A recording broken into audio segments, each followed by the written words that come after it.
So our next presentation comes to us from Kat Edgeley, and we're going to get her set up here. Let me. All right, so Kat is an assistant professor in the School of Forestry at Northern Arizona University. Today she will be talking about anticipating recovery challenges and opportunities after wildfire and how that can streamline community response and adaptation to future fires. As a wildfire social scientist, her research focuses on community adaptation to wildfire across diverse local contexts. Kat is particularly interested in how communities navigate post-fire recovery and exploring how local experiences with past fire events influence social response to future risk. She's spent time researching and learning from numerous communities impacted by recent wildfires, including Paradise, California, after the 2018 Camp Fire. Her other research addresses related aspects of fire adaptation, including evacuation planning and behaviors, and community support or opposition for regulations, policy, and forest management approaches. Kat earned her PhD in natural resources from the University of Idaho and her MS and BS from Durham University in the United Kingdom. Kat, it's all yours. Thank you very much. And thanks everyone for hanging in here at the very end. Let me see if I can get this to move forward. So today I want to talk about two recent case studies I did looking at post-fire recovery in pretty different contexts, with the focus being on how do we preserve local knowledge after disasters, and how can we use that to move forward for future events.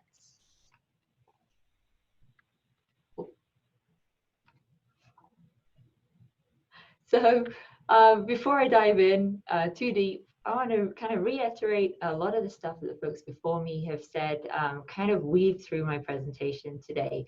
The big piece being that community adaptation to fire is a process rather than an end goal. We're consistently adapting to new people in our community, new risk, new environmental conditions. They're always changing, so we're never going to be at a place where we can kind of say, right, we're done with this. And that's particularly important when it comes to post-fire recovery, because every action we take after a fire event is determining how we adapt to the next fire. So this process of self-improvement at a community level never really ends. The big challenge on the recovery front is just how perishable that knowledge is. It's really hard to store it. If you think the weeks, months after a fire, there's a lot going on, and it's really hard to document all the things you're learning in your community. So one of the big kind of leading questions I've been thinking about a lot lately is how can we retain this experiential learning that we've been developing over all these recent fires? I'm going to talk about two case studies today. I'm going to try and squash two into this presentation. First one is the Camp Fire, which I don't think needs any introduction for this audience. And then the other one is the museum fire that happened here in Flagstaff last July. That fire event didn't have any structure loss, but it did have a lot of post-fire flood risk afterwards, which I'll go into. In both of these cases, I was interviewing in the Camp Fire. It was specifically with organizations involved in recovery. With the museum fire, it was more focused on residents and their experiences. So combined, there's a little over 100 interviews being summarized here today. And there was also a lot of community meetings that I went to. And in the case of the museum fire, we did do a household survey that went out to about 2,700 homes that I drew on to kind of design my interview study. I'm going to go right in here straight away into the first one. So with the Camp Fire, I was really interested in seeing, we've had so many large wildfires in Northern California just in the last 5 years. Is that improving our ability to recover because we know what we're doing a little bit more every single time? Or is it really spreading us thin because suddenly we have all these recoveries at different stages stacked on top of each other? And it probably wouldn't be surprising if I told you that really it depended on the scale of the organization involved in recovery. At that larger national and state level, they have very, very specialized responses already. When you think about the Red Cross, they're always setting up evacuation shelters. Samaritans, they're always trying to figure out long-term housing or gas cards, things like that. So over the course of these fires, they found themselves really finding their niche, developing very specialized responses that they could just copy and paste into different hazards beyond fire as well. The other nice thing that these larger organizations have is that they're able to evaluate. They have these internal mechanisms for kind of after action review, where they'll say, what went right here, what went wrong? Now let's share that out with our network. And I really like this quote from one of those larger organizations. You've got to have the outside connection to get things in. That's worked really successfully for these large, highly connected national level organizations. But unfortunately, not the same case at the local level for a lot of folks involved in post-fire recovery from the campfire. This was their first fire that they were involved in, specifically at the community and the county level. So a lot of those interviewees said, hey, we really don't know what's going on right now.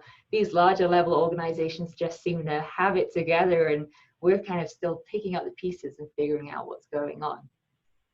The other piece to this fire specifically was just the scale of the impacts from the campfire meant that the folks who were running these local organizations were also going home at the end of the day to what was left of their house, staying in their RV next to it. So they're wearing two really emotionally demanding hats in their day-to-day life after the fire.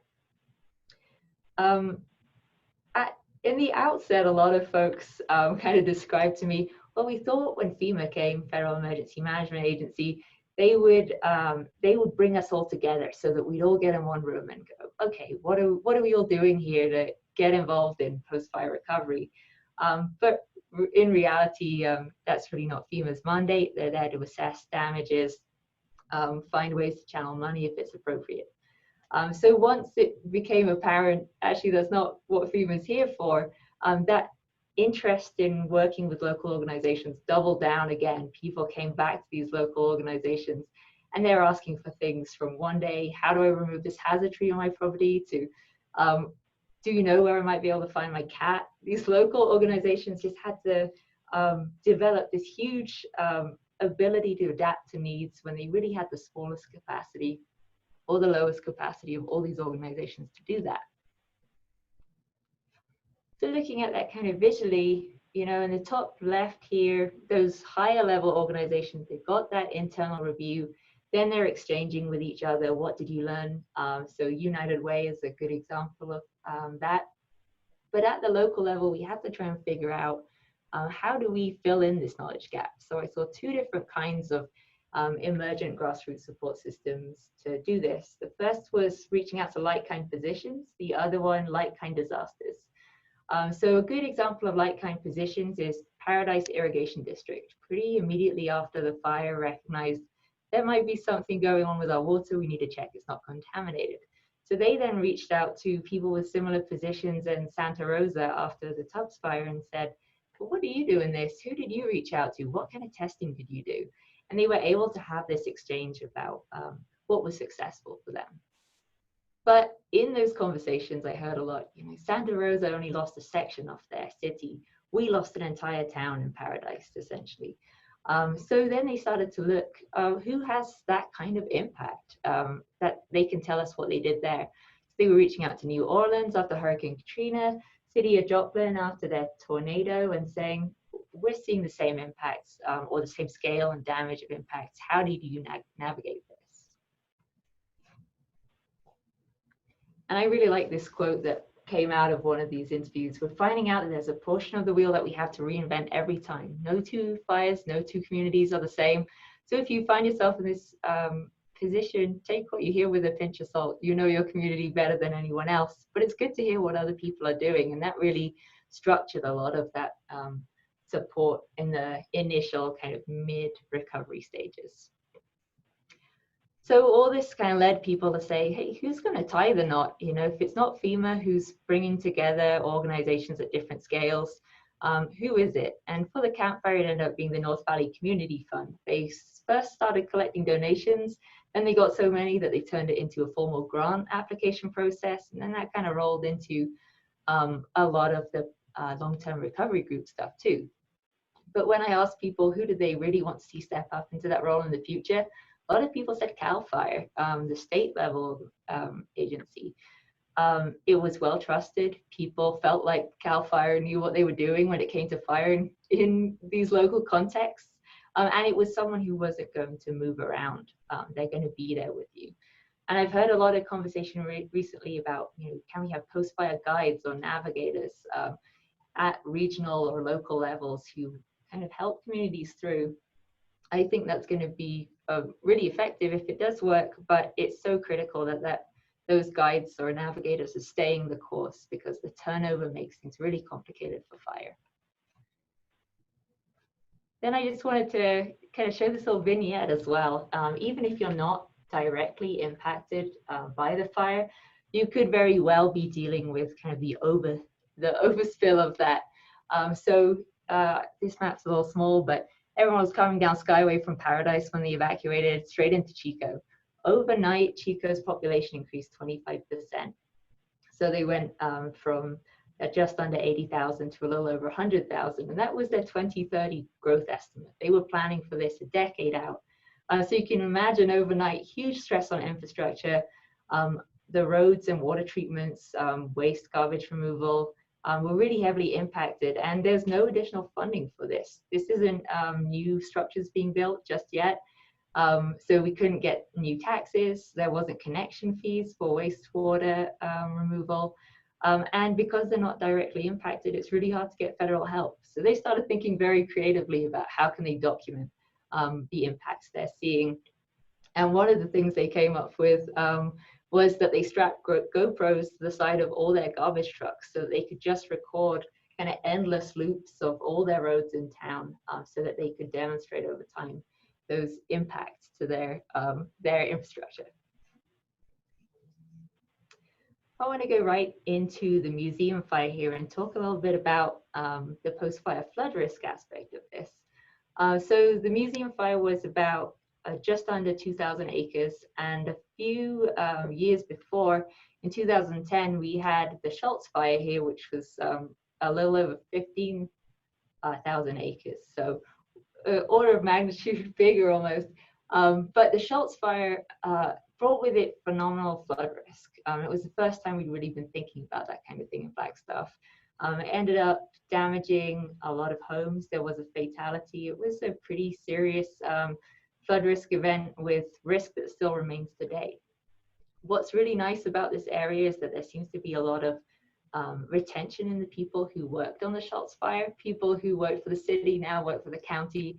They've all stayed in this area. So we have a lot of knowledge to draw on here that maybe the folks in the campfire didn't have necessarily. Because of that knowledge being kind of stored locally, they were able to jump into action the second that the museum fire started.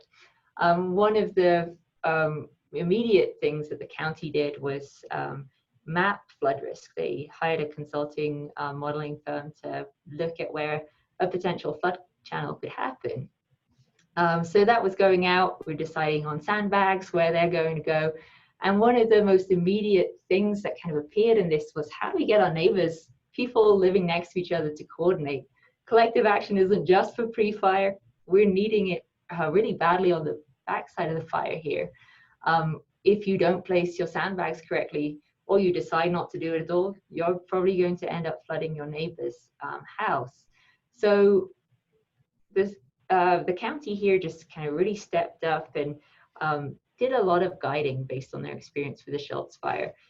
When they came with sandbags, they handed out cooperative agreements that had maps about, here's where you should be laying your sandbags out. And for those who didn't, who still weren't sure about that, there was this informal knowledge exchange at an even lower level than the campfire. One guy was kind of saying, well, I know my friend who lived in the Schultz fire flood risk area. He knows what he's doing. So I called him out and he showed me how to stack sandbags on my property. So all levels, that informal knowledge exchange is always happening around fire. One of the other bigger challenges to long-term collective action is insurance. So in Arizona, after the Schultz fire, that 30-day window where you have to wait for your flood insurance to kick in was waived if a fire started on federal land. That insurance is still between $400 and $500 a year, and for some people that's a lot of money. So you're going to kind of opt into the sandbags more if you can. But for those who have insurance, or like in the previous presentation, are renters, there's less of an interest in maintaining sandbags year after year. And there was a lot of uncertainty too about who's responsible for maintaining it. We signed a cooperative agreement to let the county on our property to put in some of these sandbags, but now we're left with it, and what do we do? In this neighborhood that was impacted, a lot of elderly, disabled, people with kids and full-time jobs. It gets really hard to manage this long term, especially if a risk really hasn't become real. So a couple of things that I think went really well after the museum fire here. First things first was, as soon as the fire was happening, there was communication about post-fire flooding. They were paired together, and a lot of times I think in those conversations, we're talking about fire, then maybe 2 weeks down the road, we realize, oh, we got to talk about flooding here. That wasn't as confusing as I thought it would be, having them both at the same time. People were really good at separating them.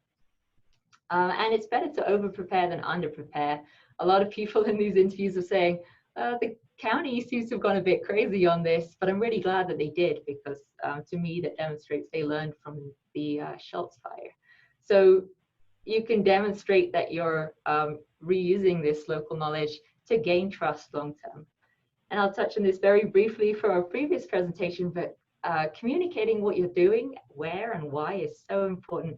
There was some kind of smaller conversations within this community about where larger concrete jersey barriers were going, and where sandbags were being used. So there was this impression that the concrete, bigger stuff was going to wealthier houses, when really they were just in the mainstream of the potential flooding.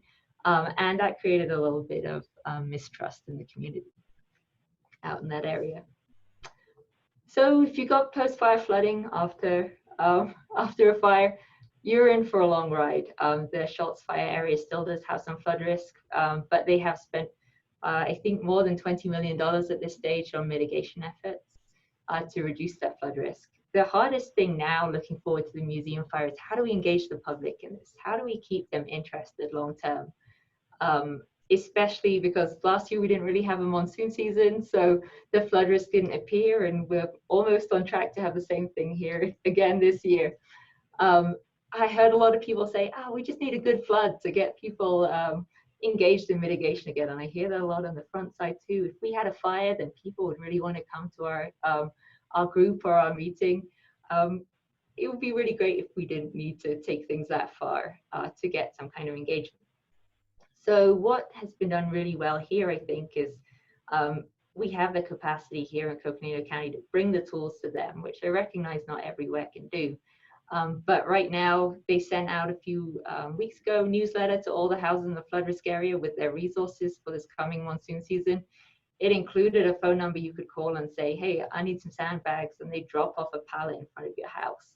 So you're bringing the tools to them so that it's there are fewer reasons for people to say no. The other thing that's being talked about that might come to fruition soon is how do we leverage community in the area with flood risk? People really know each other well, and they get along, they take care of their area. So is a cleanup day in the community where we're removing those deteriorated sandbags a good step forward? So I'll just take a minute or two here to kind of summarize these two case studies together and maybe draw out some themes across them. Really, when it comes to post-fire, it's all about navigating forks in the road. Just there's a brick on the gas pedal, and you're just taking the turns as fast as you can. In the short term, things are pretty straightforward. You know, we need shelter, we need food, water, maybe somewhere for livestock, gas cards to get to work. There's a lot of similarities in the short term, but as things move on and you move out of that immediate response to longer term, those forks in the road can get a little bit sharper. So one of the public meetings I went to in Paradise, they were talking about kind of planning and zoning and what standard they might have. And there was a conversation about, should we have kind of file-wise requirements on these properties when they're rebuilt so that we can become more fire adapted in the future, but recognizing that already maybe between 25 and 40% of people are going to return. If we raise these standards, it's going to take even longer for people to come back. Or do we kind of put that to the side and say, hey, come back, build whatever you can, so that we can regain that sense of community here and rebuild up the tax base? And neither of those options are better or worse than the other. They're different roads to adaptation. But recognizing that when you take a fork in the road, you set the dominoes up, and you're going to be taking a different path. So thinking about those next steps. And of course, in reality, this isn't just a fork in the road. This is like a 5-lane interstate where a lot of stuff is going on at once. So altogether, no two communities are the same, no fires are the same. And I think in this presentation and a lot before me today, thinking about what formal and informal structures already exist is really valuable. We don't give enough credit to the informal structures we have within our communities that are really the reason why we work together in the first place. It doesn't have to be a fire-wise community or a collaborative. It can just be you knowing Dave over in the Schultz Fire Flood footprint who comes over to help you stack your sandbags. But where there is community, and when I say community, I don't mean kind of geographic, I mean people who work together and share the same values in their landscape. Harness that, go with it, and that'll help you sort out the priorities and the values for your community. Do they really need fencing back for livestock? What is the priority, and how can you guide recovery organizations to help for those needs first? Across all of this, you know, no one knows your community better than you do. So if outsiders are coming in from those national, those larger levels to help you out, take them by the hand and show them what you want them to see. The least you can do is try, if you have the capacity to do that, to make sure that they understand, you know, what really are the priorities here. See if you can get them to play a little bit more with their adaptive capacity on their end.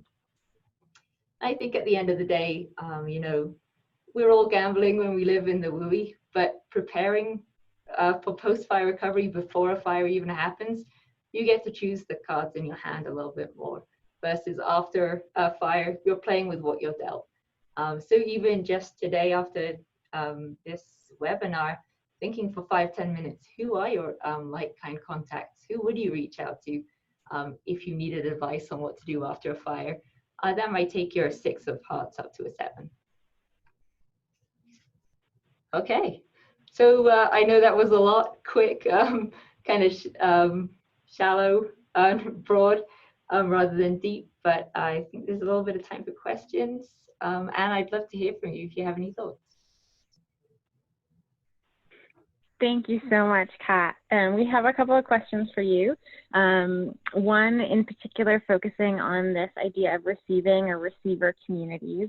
And if you are aware if Chico has undertaken any planning processes for future events, knowing now what they know after being a receiver community in 2018.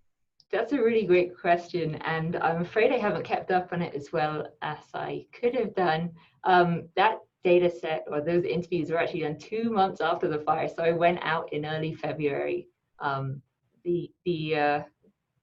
very shortly after. So they were just figuring out that GoPro on the side of the garbage trucks thing. They just figured that out a few weeks before, and they were trialing it.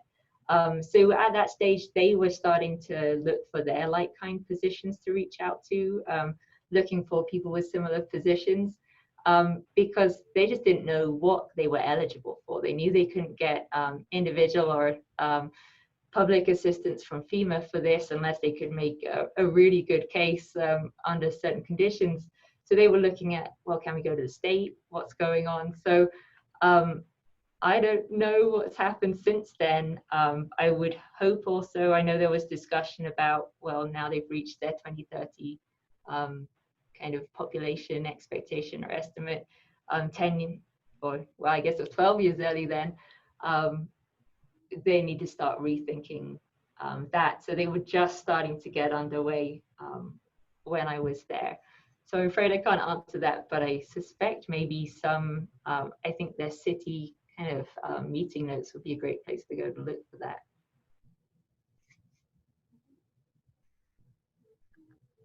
Fantastic. Another question for you has to do with community foundations. This individual notes that community foundations played an important role in wildfire recovery in north central Washington after the 2014 and 2015 fires, and it was interesting to hear that reflected in California as well. Do you know if that is becoming more common in other places across the country? Yeah, I think this is a really interesting place, and unfortunately the only other place I've studied that about is actually in north central Washington after the Carlton complex, and their team Rubicon came in, an NGO kind of staffed by veterans, and they came in and they had this knowledge about FEMA from all these other disasters they'd assisted. They kind of sat down in the town hall and worked through a lot of those documents, and that's a very specific kind of knowledge. I think that information about FEMA is really what people are craving in these different locations. It was great with the community fund in California. They were organizing on a social level. So there's different kinds of people tying the knots. I know that the Western Cohesive Management Strategy folks have been talking about that post-fire navigation piece for a while with the Western Governors Association. So I suspect we might see more things related to that in the future. As I mentioned in the presentation, the really hard thing is how do we maintain consistency with those positions, because it's a pretty depressing job to have to show up to a community for who knows how long, could be a few months, could be years, to sit with them and work through this. So I think NGOs are the only player right now who have the capacity to look across those different scales. And for now, we can harness that. Maybe it doesn't need to be formalized. Not everything needs to be formalized, I guess, but I can see real benefits for storing knowledge temporally in the future through those kinds of positions. That actually kind of segues and ties into our next question for you, which is if you were going to deploy guides in communities post-fire, what would you consider really critical pieces for that deployment or for those positions? Is there anything that guides that implementation? Yeah, I think definitely the FEMA piece that, like I said, everyone hopes they don't have to have that knowledge. So in pretty much every community I've been to after fire, that's the part they're stuck on, at least in the immediate effect. And then afterwards, it's what happens if we get audited? Could we lose all this money that we couldn't afford to begin with? So FEMA would be a really critical skill set to have, just knowing how to apply for individual public assistance, and maybe bring some realism to the community. Some of the work we did in Washington State, people said FEMA moves the goalposts. Sometimes it's not clear what they're doing. And that's become a consistent theme, same thing that I heard in the campfire as well. So being able to communicate that even if you feel like you meet the criteria, you might not, and you've got to have some plans to back up that. The other skills I think those kinds of positions would have is just the ability to really rapidly assess the social context of a community. We talk about the FactSat assessment tool. Could we have something like that for these navigators coming into communities where they say, okay, these are the impacts, but these are the kinds of people that are being impacted, and what are their needs right now, and how does that differ from other places? I think those two kind of tools or skill sets would be the best foundation to be able to start. But if that person's a good collaborator and can bring things in and think up multiple scales, that would make it even sweeter.